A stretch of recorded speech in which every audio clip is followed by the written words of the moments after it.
Hi everyone, it's Adam with Milo's Restoration, and welcome to the channel if you're new, and welcome back if you're a returning viewer. So this is going to be kind of my 1000 subscriber video that I've been wanting to do. It's really just more of a video for the channel and less of a business project for me, which is kind of a lot of the videos that I've been doing in the past. And this is going to be a Fine Paints of Europe video, and it's something that I've never used before. So I wanted to kind of do a video about it, and it's a challenging paint. I knew it was going to be a little bit of a more challenging process than lacquer for sure. So yeah, I wanted to get a video of it and make it my 1000 subscriber special.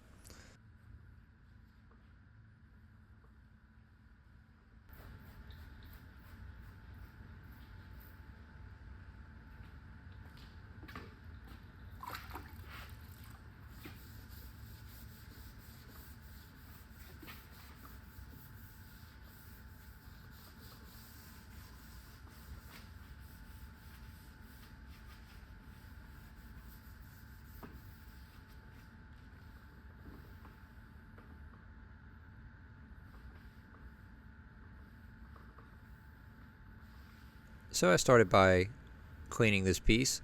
That's something that I'll always do regardless of what kind of paint or lacquer I'm using. Sometimes I'll use solvents to clean, sometimes I'll just use water and crud cutter, which is my preferred method. And that's what I'm doing here. I just used some crud cutter, sprayed it on there, and rinsed it all off. And I used a Scotch-Brite also to kind of scrub it just to make sure there was no residual grease left.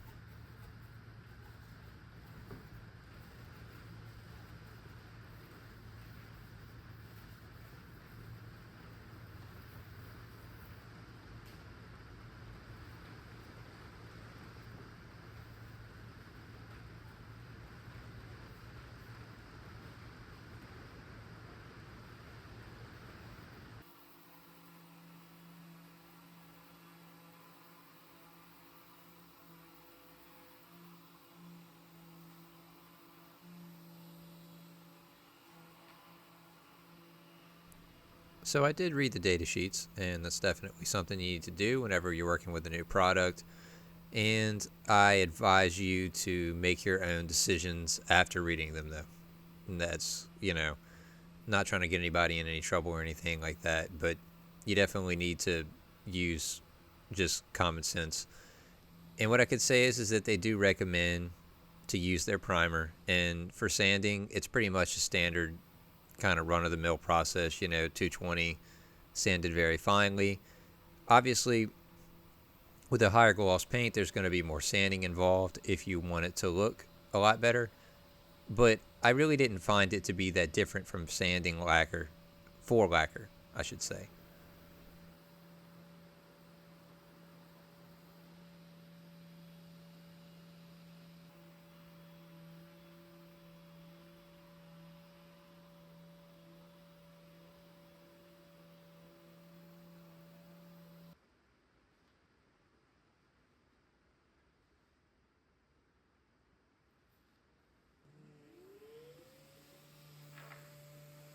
So surf preps are great, and I like using them a lot.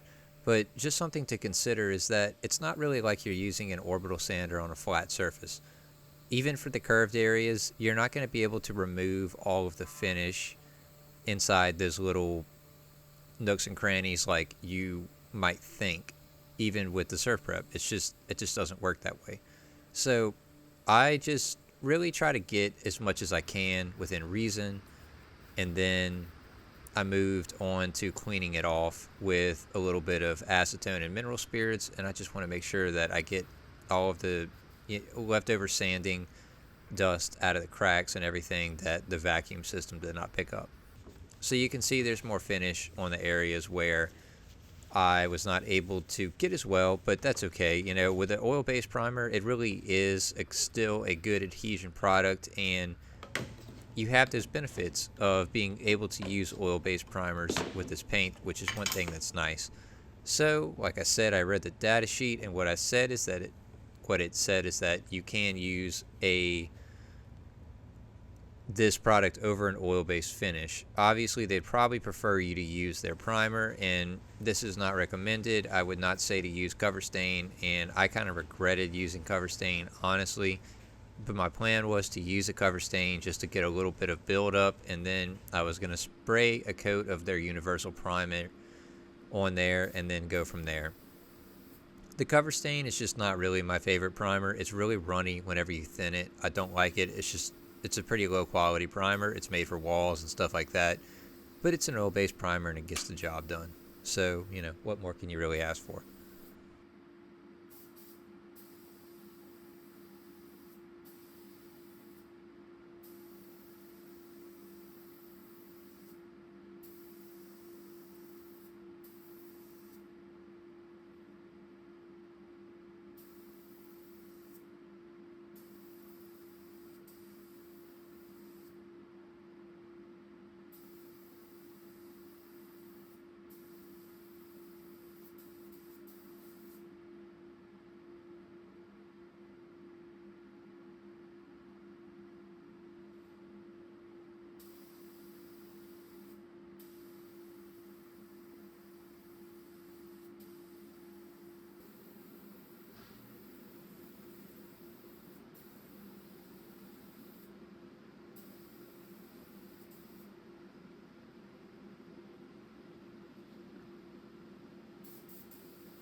So if you're wondering about what size spray tip or, spray guns or anything like that, I run a 60-gallon Ingersoll Rand and I've got a 5 horsepower compressor pump.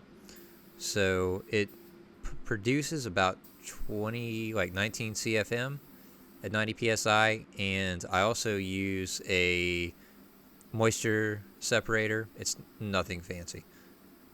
Also, I'm using a performance spray gun by 3M. It's kind of an automotive spray gun, and I love it. It's one of the most convenient things I've ever really used. I used a 1.3 for this, but it's very easy to clean. It's got its own system.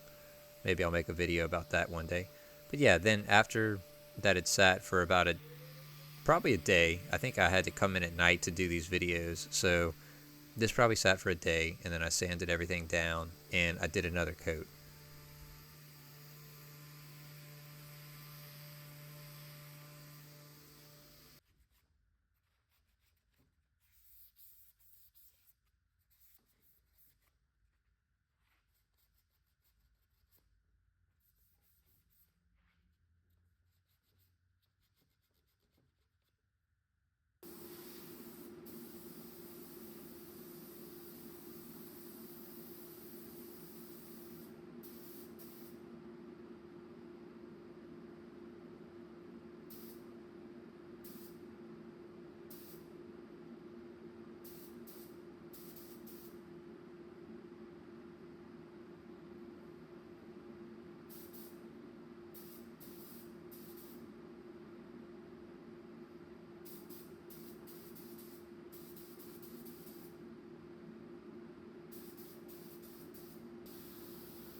So after 2.5 coats of primer, kind of joking there, but what I mean by that is that I did 2 coats of primer, but I had to spot prime a few areas after I put a little bit of glazing putty down. So I use the red Bondo glazing, and I just fill in any holes, and then that needs to be primed over before you paint. So I just put a little bit of primer and sanded that down.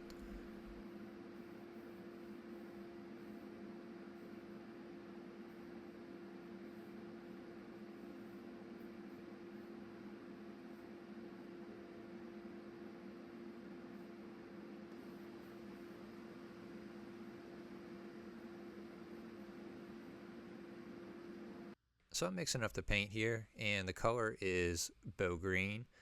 And like I said, this is Fine Paints of Europe Holland Lac Brilliant 98. So it's like the highest gloss sheen that they have, and it has a very long dry time. It's like 8 hours, and it's really 24 to 48 hours before you can actually really work with it again to, sand it or anything like that.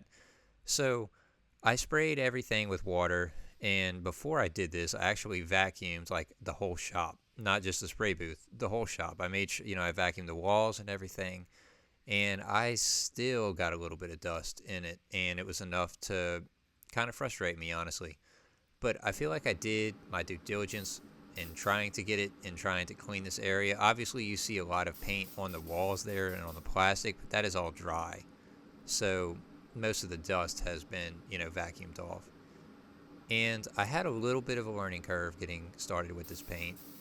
It's just a lot different. I'm not used to spraying oil-based paints, especially not out of an HVLP. And what I can say about it is one quality that I really liked is that even though it had a very long open time, the time that it takes to flash off, it doesn't run. It really doesn't run. And the only runs that I got were really from my fault. But other than that, I was kind of expecting to spray the paint and then come back and see just a runny mess, everything just drips and sags and everything, but that really wasn't the case. Pretty much exactly how I sprayed it was exactly how it looked the next day.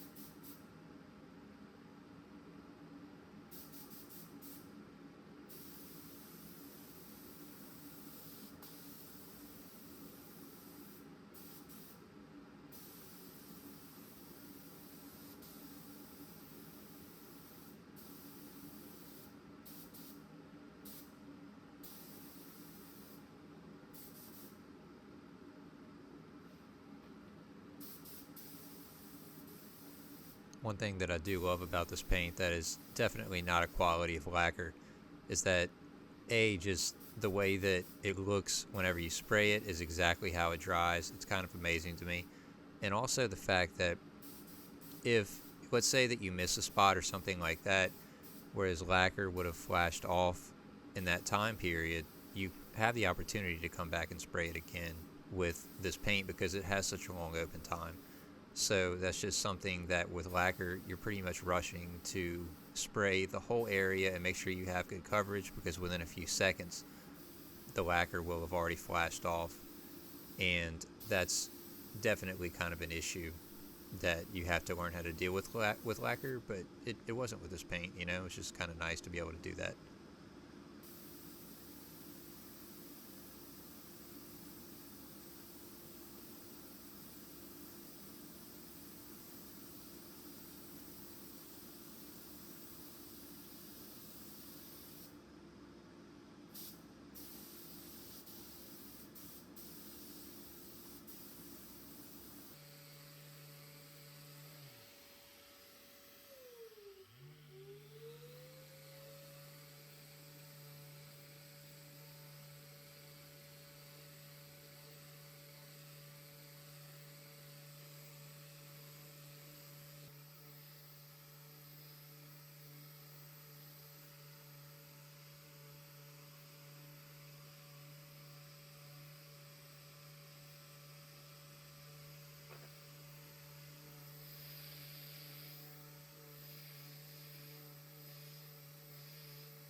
So at this point, I'm pretty much exclusively using my Surf Prep sander, and I've got like 300, 400 grit. I've got firm paper for the top, and then I've got the kind of flexible pads that they sell for the curved surfaces.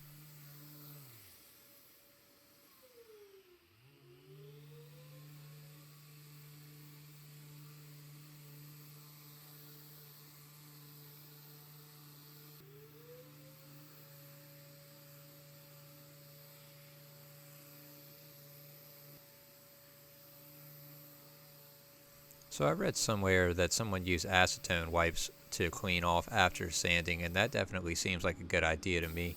I kind of used a similar process. I cleaned it with acetone, and after that, I also vacuumed it. Well, I vacuumed it before, then I cleaned it with acetone wipes, and it definitely seemed to help. By this time, I kind of learned the kind of ins and outs of spraying the paint and how to get a better finish with it. Just in general, I used a 1.3 and I thinned it by about 20%. And after that, really the process was pretty much the same. I just used like a spray bottle, wet the floors, and tried to keep dust out as good as I can. Obviously, this is one of the big drawbacks of this paint, which is the dry time and everything else. And there's definitely nothing that achieves this level of gloss, but it's definitely got a lot of kind of things that you have to do to prepare to use it, which might be a limiting factor for use for me.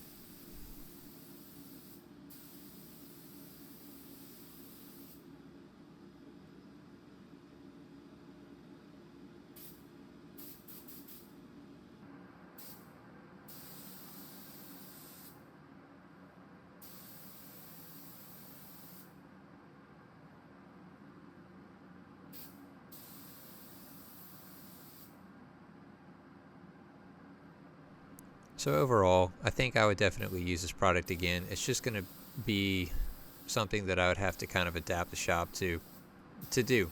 And I think if, the money's there to do this kind of finish, then certainly I would do it. But the other thing is that I could say that if I was in if I had like a different place where I could spray this, at my house or something like that, if I could find a room in like a garage or somewhere to kind of set up like a completely dust-free zone, this probably wouldn't be so bad. That's really just the only issue that I see with it. Other than the dry time, that's definitely an issue, but I don't really have any qualms with the paint. I like it. I think it's good. I think that you just need to take into consideration that if you don't plan for this product, it will be a total disaster. So, yeah, overall, this piece came out pretty. Putting the glass back in, kind of had to play a little bit of musical chairs to figure out which one went where. I couldn't remember. But after I got it, I took a video of it, and you can kind of see that it looks good, but certainly from some angles you can kind of see the dust specks and stuff like that. But I think a client would definitely be happy with this piece. So yeah, I like this product. It's challenging.